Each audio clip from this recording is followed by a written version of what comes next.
Peter and I have been working together on Undeniable. It's the interview show that Joe Buck did for years. And Peter's the brains behind it. And, you have a director's eye. Like, you produce, but you have a director's eye. And then I know that you've done producing and directing Iron Man. You've been involved in a lot of other things. But I appreciate your eye behind the camera when I'm doing these interviews. And I did, the full disclosure, Tony Stewart is one of our guests. And Tony, we were trying to get him to lighten up and relax and have a little bit of fun. And he wasn't. And so I said, Peter came over to say hello to Tony. And I go, and then Peter left. And I go, he's Ralphie in A Christmas Story. And Tony goes, are you kidding me?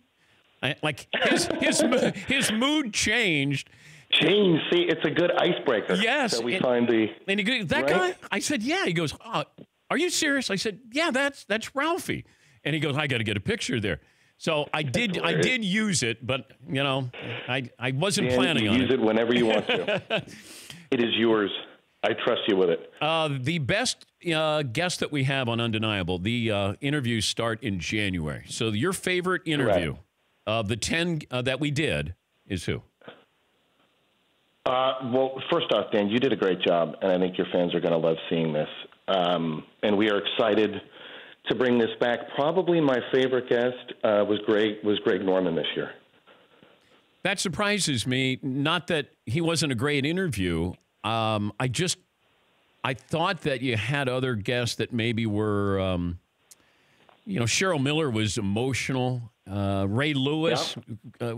Ray Lewis told the story. Incredible story. Yep. Yeah, he told the whole story about that night in Atlanta. Like, he did. Freddie Roach has a story that I'm not going to give away, but is an absolute must-watch for audiences. This seemingly sweet, mild-mannered man who is so talented. Yeah.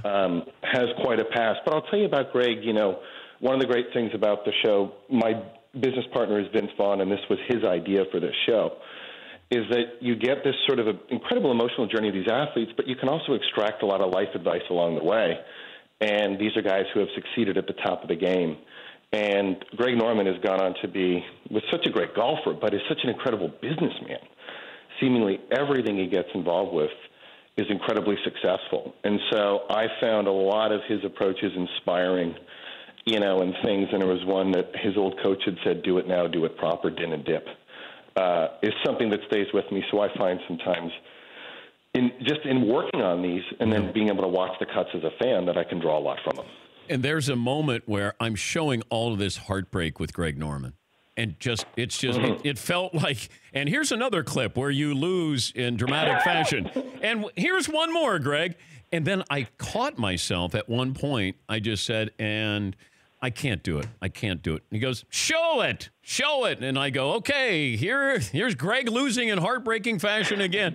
Here's Larry Mize chipping in. Yes. Here we go. But he stood in with every one of, and that's the thing. There's sensitive topics. Obviously, with Ray Lewis, we had not heard what I thought was his opportunity in full to explain what happened. That's right. Spending time in jail, like his career's in doubt, and he said, I appreciate you letting me have the time to tell my story. And he did. I thought Tony Stewart, on the night that a fellow driver was killed on a short track, he told his story. He told us, and that's where it's powerful. You're exactly right. It is, and it's one of the things I think that is sometimes missing from sports culture is the long form. The truly long form. There's just a mandate to get so much into a short period of time where it's just a post-press conference or it's a post-game soundbite in the locker room. This show allows them the platform to give a 10 or 12-minute answer, and we will put that on television because it's a chance for them to create the narrative and for them to frame it. So I think they appreciate it. They appreciate the opportunity as much as we enjoy doing it. For more Dan Patrick Show, tune to Audience Channel 239 on DirecTV or download the Dan Patrick Show app.